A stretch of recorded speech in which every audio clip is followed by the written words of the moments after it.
안녕하세요. 돈과 경제 그리고 문화를 아주 쉽게 풀어주는 정스토리의 정선영입니다. 오늘은 제가 7가지를 저에게 질문하고 그 7가지 질문에 대해서 답변하는 시간을 좀 갖도록 하겠습니다. 첫 번째 질문은요. 제가 원래 아들에게 쓰는 편지로 유명한데 어떤 내용이 이 편지에 담겨 있는가에 대한 질문들을 많이 받습니다. 이 부분에 대한 답변입니다. 저는 그렇게 생각했습니다. 우리 삶은 돈과 깊은 연결점이 가지고 있는데 이 연결성을 갖다 간결하게 표현하고 싶었고요. 이 돈과 연결되어 있는 우리 삶이 돈의 한 5가지 통로로 이렇게 연결되어 있는 것 같습니다. 그래서 이 5가지 연결 통로를 경제 관점에서 쉽게 좀 풀었었어요. 그래서 이 5가지 관점에 대해서 말씀을 드리면 첫째 부분은 돈이 들어오는 소득의 통로가 있고요. 둘째는 돈을 쓰는 지출의 통로가 있고요. 셋째는 돈을 이렇게 쌓아가는 저축의 통로가 있고요. 넷째는 남의 돈을 빌려서 쓰는 대출의 통로가 있고, 마지막으로 5채는 말 그대로 돈으로 돈을 불려가는 투자의 통로가 있습니다. 이 5가지 통로를 갖다가 쉽게 제가 설명을 했고요. 이 통로별 특징들을 갖다가 설명해주는 과정들을 이해하고 있다 그러면 이걸 토대로 해서 우리가 흔히 생각하고 있는 돈에 대한 가치를 정확하게 이해하기 때문에 돈을 모을 수 있는 능력이 가지게 된다, 이런 생각을 갖고 이렇게 돈을 모으는 능력이 가졌던 걸 토대로 해서 경제적인 안정을 찾을 수 있고, 이 경제적인 안정을 토대에 가두면 결국 삶의 안정까지 찾을 수 있다, 이런 내용들을 갖다 여기다 담게 했습니다. 두 번째 질문은 이 아들에게 쓰는 편지 형태가 들었는데 왜 꼭 아들에게 쓰는 편지를 했는가, 이거에 대한 질문들이 많았습니다. 아마 모든 부모들의 바람은 이런 것 같아요. 아들들이 아니면 자녀들이 나보다 더 나은 삶을 살기를 바라는 것 같아요. 그래서 제가 살아왔던 그 실수들을 갖다 토대로 해서 반면교사 삼아가지고 보다 나은 삶을 우리 아들들은 살아가길 바라는 마음이 다 누구에게나 있는 것 같습니다. 그런 마음들 때문에 저희가 경제적 가치를 깨달았던 부분을 갖다가 좀 아이들에게 글로써 남겨주고 싶었던 거죠. 저는 이제 나이가 50이 넘어서 직장 생활했던 걸 퇴직하면서 참 많은 것들을 깨달았습니다. 왜냐하면 퇴직하는 순간에 크게 3가지를 갖다 잃어버리는 순간에 경제적인 통찰이 무엇인가를 조금은 깨닫게 된 것 같습니다. 이 얘기를 꼭 전해주고 싶었어요. 내 직장 생활에 믿어왔던 가치들이 다 순식간에 퇴직하는 순간에 날아가게 되는 걸 그때 경험을 했습니다. 그래서 퇴직은 사회적 죽음이다, 이 얘기를 먼저 해드리고요. 퇴직하면서 잃었던, 상실했던 3가지에 대해서 지금부터 말씀을 드리면, 첫째 부분은 경제적 가치를 대변해 줄 수 있는 소득, 즉 월급이 사라지게 되는 것 같습니다. 두 번째 부분은 사회적 가치를 대변해 주는 명함, 그러니까 내가 어디에 소속되어 있다, 어디에서 무엇을 하고 있다, 이 부분들이 사회적 가치를 대변해 주는데 이 명함이 퇴직하는 순간 또 사라지게 되는 것 같습니다. 그리고 3번째 부분은 가장 가슴 아픈 부분인데 인맥이 모두 다 사라지게 됩니다. 그러니까 사람들 사이에 사회적 관계를 맺어왔던 그 인맥들이 다 사라지게 되더라고요. 그래서 이 3가지를 상실하는 순간에 깨닫게 된 겁니다. 월급 이후에 다른 소득의 파이프라인을 갖다가 만들지 않으면 퇴직 이후에 노년의 삶이 팍팍해지는구나. 그래서 저희 자식들은 소득의 다른 파이프라인을 미리 준비할 수 있으면 좋겠다는 생각을 했고요. 두 번째 부분은 보통 이제 명함을 통해서 자기의 사회적 지위를 대변해주고 자기의 브랜드 가치를 갖다 내세우는데, 그게 아니라 자기만의 커리어를 가져야 되고 자기만의 브랜드를 키워놔야지 퇴직 이후에도 자기의 사회적 가치를 갖다가 제대로 증명해 줄 수 있는 것 같습니다. 그래서 자기 사회적 가치를 증명해 줄 수 있는 자기만의 커리어, 브랜드 가치를 갖다 낼 수 있는 것들을 만들어 놓아야 된다, 이 얘기를 했던 겁니다. 그리고 3번째, 사실은 사회적 인맥이라는 게 그 직장 생활을 하면서 얻어왔던 것들은 사실은 비즈니스 관계 내에서의 인맥이기 때문에 이 인맥보다는 이제는 좁고 깊은, 그러니까 친구와 가족 같은 인맥을 쌓아가도록 하라고 저는 아이들한테 얘기했습니다. 이렇게 제가 월급, 명함, 인맥이 사라지는 경험을 통해서 깨닫는 걸 갖다가 우리 아들들은 그 이전에 제 얘기를 듣고서 미리 좀 깨달았으면 하는 마음으로 아들에게 편지 쓰는 글로서에서 남겨주게 되었던 것입니다. 자, 세 번째 질문입니다. 세 번째 질문은 그런 질문들을 많이 하더라고요. 우리가 경험했던 이 세대와 우리 자녀들 세대, 아들 세대들의 경험들이 다를 수밖에, 시대가 좀 다르지 않느냐, 그 부분에 대한 얘기를 좀 해달라고 하더라고요. 맞는 말입니다. 그러니까 저와 저희 아버지, 저희 할아버지 세대부터 저기까지 내려오는 세대는 아마 제가 끝에 해당하는데 배고픔의 세대인 것 같습니다.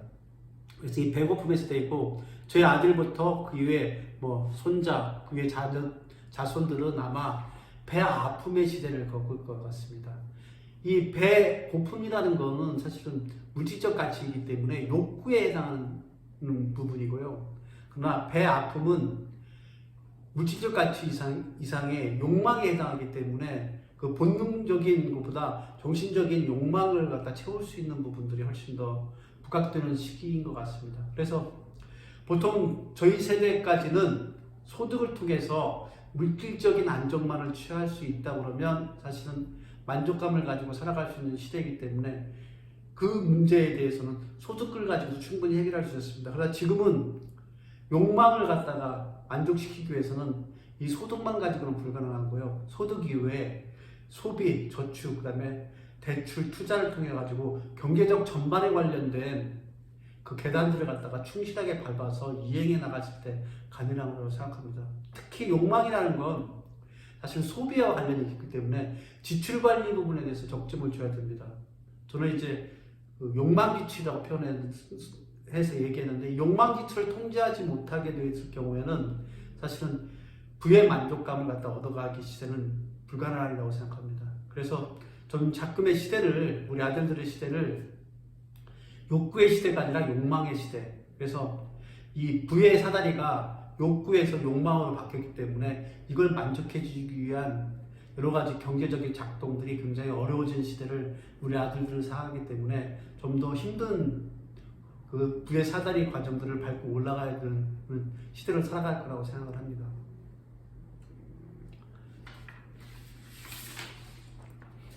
네 번째 질문은, 그렇다고 그러면 이 자녀들에게 조기 교육이 필요한가, 그 이유가 뭔지에 대한 질문들을 많이 오더라고요. 그래서 저는 이제 부의 계단을 통해서 설명을 합니다. 부의 계단은 차근차근 밟아가는 게 필요합니다. 부의 계단이라는 건 그 경제 생애 주기로 보면 아동기, 청년기, 장년기, 노년기 이 4단계를 밟아야 되는데, 이 4단계를 갖다가 차근차근 거기에 각각 주력해야 된 경제들 활동들을 생각하면서 살아가야 되는 게 맞는 겁니다. 그래서 청년기에는 사실 근로소득에 집중하는 게 맞아요. 25부터 45까지 이 청년기에는 근로소득을 통해 가지고 소득이 올리 이런 부분들을 좀 배울 필요성이 있는 거고요. 두 번째, 이제 장년기는 사실은 그 청년기에 배워왔던 걸 토대로 해가지고 그 사업소득에 집중해야 되는 시기입니다. 그래서 사업소득을 집중해서 사업을 통해서 돈을 갖다 버는 법들을 많이 깨우쳐야 되는 시기가 장년기이고요. 만약에 노년기는 그렇게 해서 돈을 모아둔 자본을 가지고서 자본소득을 벌어가면서 삶의 여유를 즐기며 살아가는 게 맞다고 생각합니다. 그래서 근로소득, 사업소득, 자본소득 이 모든 소득을 얻기 위해서 근데 가장 중요한 게 뭐냐면 아동기에 소비에 대한 원리를 이해하는 것들이 첫 번째 부분입니다.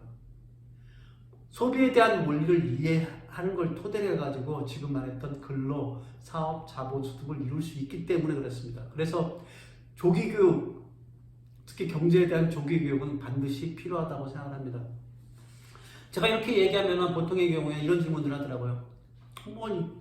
근로소득을 벌어간 시기에 배우면 되지 않느냐, 굳이 조기교육이 필요하지 않느냐, 이런 질문들을 하는데 저는 아니라고 생각합니다. 조기교육이 반드시 필요한 이유는 2가지 때문에 그렇습니다. 첫째 부분은 이 경제적 언어인 돈이라는 거는 우리가 사용하고 있는 언어하고 비슷해서요. 그 어렸을 때부터 배웠을 때 이 언어를 갖다가 모국어로 사용하듯이 이 돈이라는 이 화폐도 또한 어렸을 때부터 많은 사용을 통해야만이 모국어처럼 자유자재로 사용할 수 있게 됩니다. 그래서 모국어처럼 사용할 수 있는 능력을 키우기 위해서는 어렸을 때부터 돈을 사용하는 법들에 대한 것들을 끊임없이 익혀야 된다고 저는 생각합니다. 두 번째 부분은 우리가 모든 돈을 버는 가장 기본 단위가 뭐냐면, 기본적인 역할들이 뭐냐면 마케팅을 통해서 대부분의 기업들이 다 돈을 벌거든요.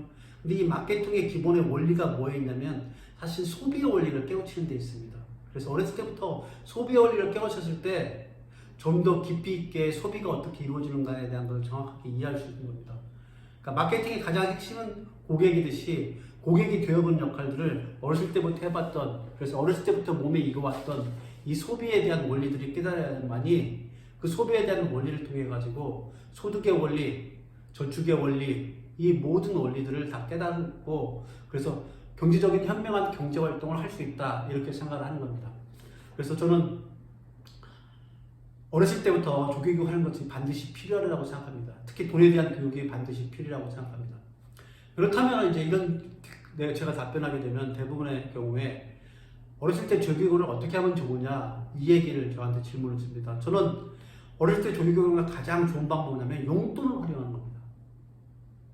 그래서 용돈을 활용할 때 전 5가지 원칙을 지켜서 활용하려고 합니다. 첫 번째 부분은 용돈을 꼭 실물의 용돈을 갖다가 주는 걸로 해서 하셔야 됩니다.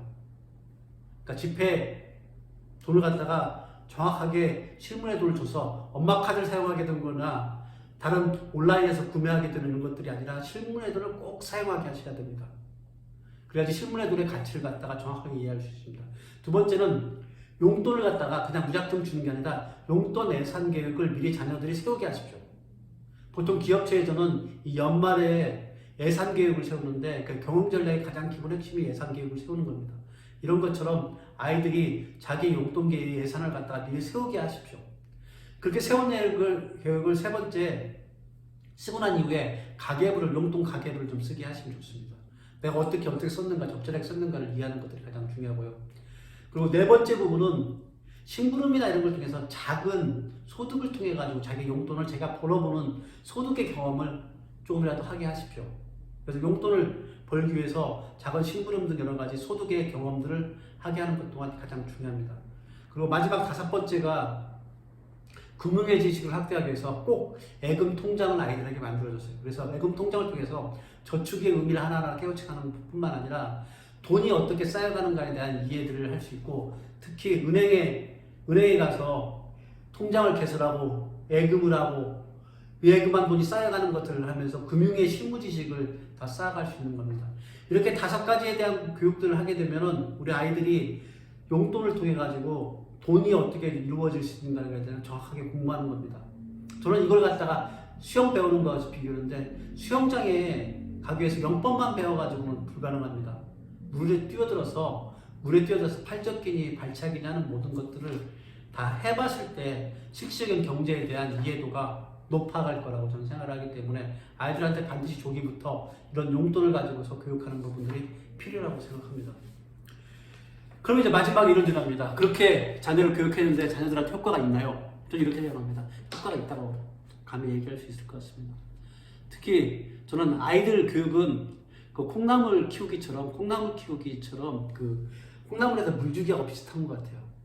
보통 콩나물에 식물 시료에다 콩을 넣어놓고 한 2, 3일 동안은 물게 주면 콩에서 열만 나고 물은 그대로 쫙쫙 빠져가지고 물이 아무 효과가 없는 것처럼 이렇게 보여지는데 그것들이 쫙 좀 쌓여가다 보면 한 일주일째부터는 이게 막 쑥쑥 자라가지고 이게 콩나물을 갖다가 국도 끓여 먹고 그 반찬도 무쳐 먹을 수 있게 많은 콩나물이 자라는 것과 똑같이 우리 아이들에게 이 경제교육 하는 것들은 어느 순간에 물주기처럼 다 빠져나온 것 같은데 어느 순간에 쑥쑥 커버려갑니다. 그래서 저는 콩나물의 물주기 같이 아이들을 교육하는 이 효과가 있다고 저는 확신하고 있고요. 지금 우리 아이들이 제가 생각하는 기대치만큼은 되지 않았다고 생각합니다. 하지만 점점 우리 아들들 몸에 쌓여서 지금 이 시간에 쌓이고 있고 어느 순간에는 폭발적으로 늘어나리라고 저는 그걸 믿습니다. 모든 자녀들의 성장의 크기는 부모가 자식을 믿는 신뢰의 크기하고 똑같다고 합니다. 그래서 저는 우리 아들들이 크게 자연처럼 큰 거인이 될 거라고 믿습니다. 네, 지금까지 정순영이었습니다.